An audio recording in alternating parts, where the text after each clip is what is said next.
கிறிஸ்துவில் பிரியமானவர்களே, ஆண்டவராகிய இயேசு கிறிஸ்துவின் நாமத்திலே உங்கள் யாவரையும் வாழ்த்தி ஆசீர்வதிக்கிறேன். இந்த நாளுக்கென்று தேவன் நமக்கு அருளி இருக்கும் ஜீவ வார்த்தை தானியேல் தீர்க்க தரிசன புஸ்தகம் 9ஆம் அதிகாரம், அதிலே 19வது வசனத்தின் ஒரு பகுதியாய் இருக்கிறது.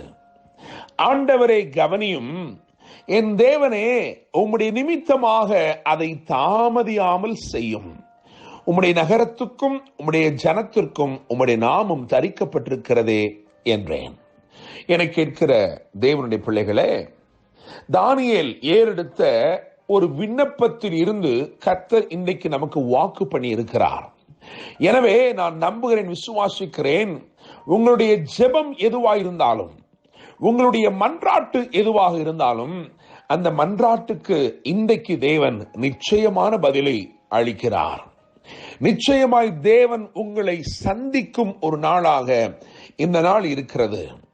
நான் நம்புகிறேன், விசுவாசிக்கிறேன், இந்த நாள் தேவன் உங்கள் வாழ்க்கையில் இருக்கிற தடைகளை உடைக்கும் நாள், தாமதங்களை அகற்றும் நாள், மற்றுமாக உங்கள் சிறையிருப்பை முற்றிலுமாய் திருப்பும் ஒரு நாளாய் இந்த நாள் இருக்கிறது.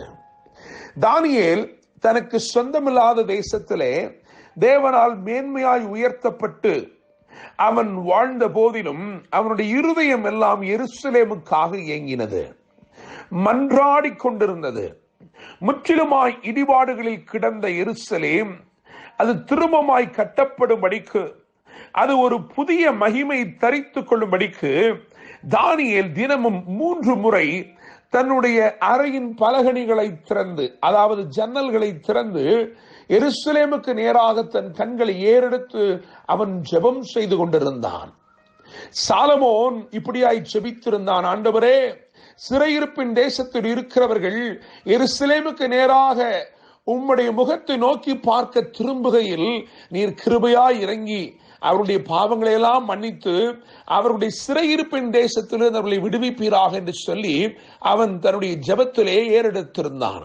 எனவே அதை அடிப்படையாய் வைத்துக் கொண்டு தானியேல் தனக்கு சொந்தமல்லாத தேசத்தில் இருக்கும் பொழுது அந்த சிறையிருப்பின் மத்தியிலே தன்னுடைய பலகணிகளை திறந்து, ஜன்னலை திறந்து எருசலேமுக்கு நேராக தினமும் 3 வேளை ஜெபத்தை ஏறெடுத்தான். வேதம் சொல்லுகிறது, தானியேல் 6ஆம் அதிகாரத்திலே 28ஆம் வசனத்திலே தானியேலின் காரியங்கள் எல்லாம் ஜெயமாய் இருந்தது.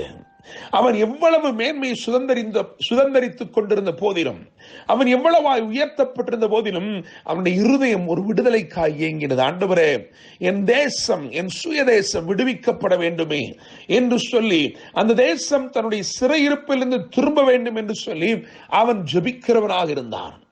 தானியேல் ஒரு ஜெப வீரன் மாத்திரமல்ல, அவன் தேவ வசனத்தை ஆராய்ந்து தியானிக்கிறவனாய் இருந்தான்.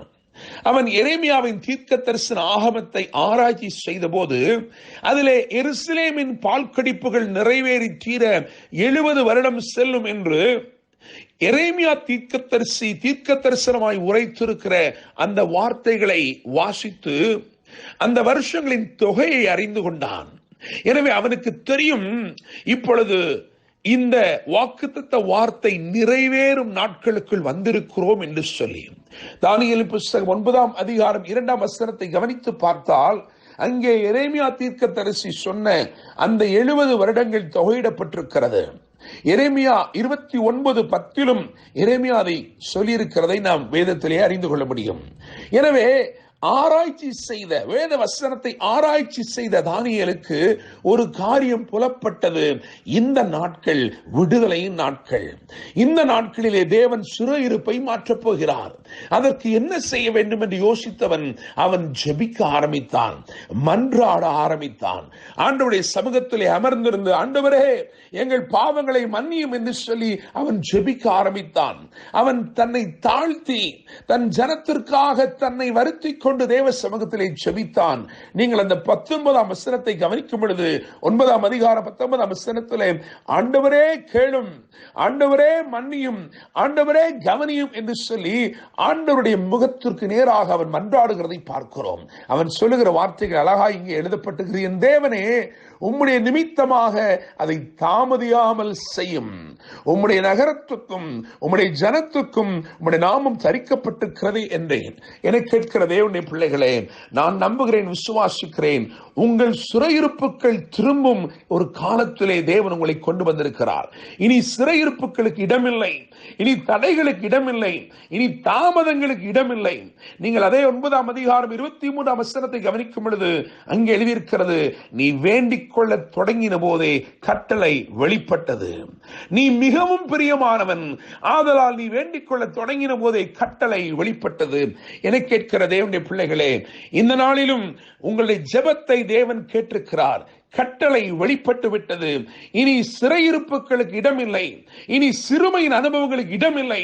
தேவன் நிச்சயமாக ஒரு புதிய மகிமை அனுப்புகிறார். ஒரு பிந்தின மகிமை ஒன்று கடந்து வருகிறது.